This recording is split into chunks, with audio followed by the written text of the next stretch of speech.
definition of environmental psychology to show us how everything else around us, our spaces, our buildings, our cities, and our landscapes makes us feel and behave.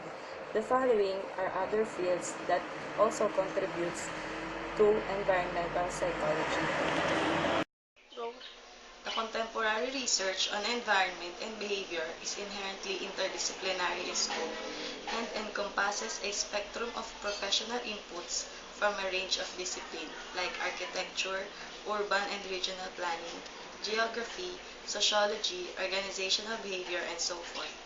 Owing to the complexity of socially relevant problems, collaboration of psychologists and professionals are increasing. Synergy of ideas from an array of disciplines to address the community problems offers a healthy perspective and new theoretical possibilities to the field of environmental psychology.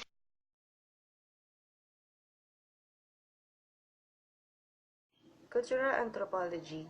It studies man's behavior in relation to environment. Psychological knowledge helps an anthropologist in understanding the root causes of human behavior in different cultures.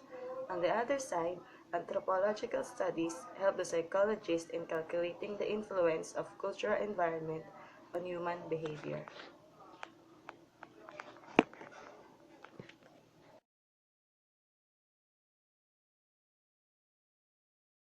Psychology deals with the behavior in relation to the physical environment. The physical environment includes materials, objects, plants, animals, and human beings. Psychology does not emphasize the interactional processes among people, which form the subject matter of branches of psychology. It follows the system approach, which has become the modern approach in several branches of other sciences.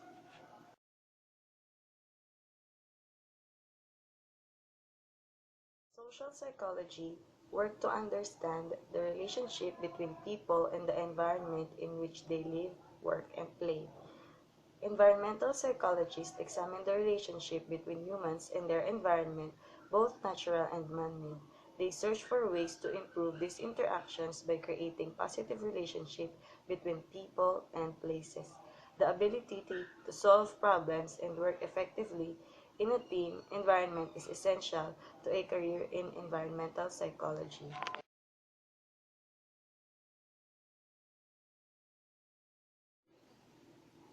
Sociology. The focus of the field is the relationship between society and environment in general. Environmental sociologists typically place special emphasis on studying the social factors that cause environmental problems, the societal impacts of those problems, and the effort to solve the problems.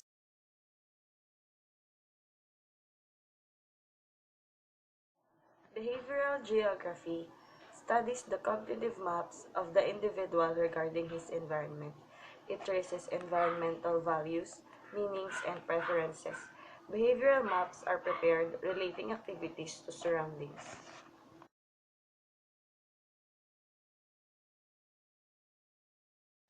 Conservation psychology study the development of environmental attitudes.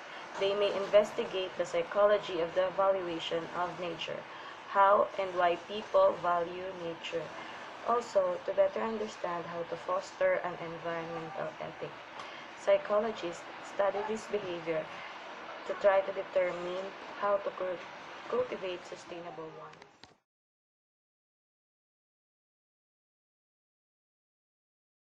Architecture examines the assortment of psychological factors that can affect human perception and subsequent use of space. Included in this context is an examination of human development in terms of various environmental elements.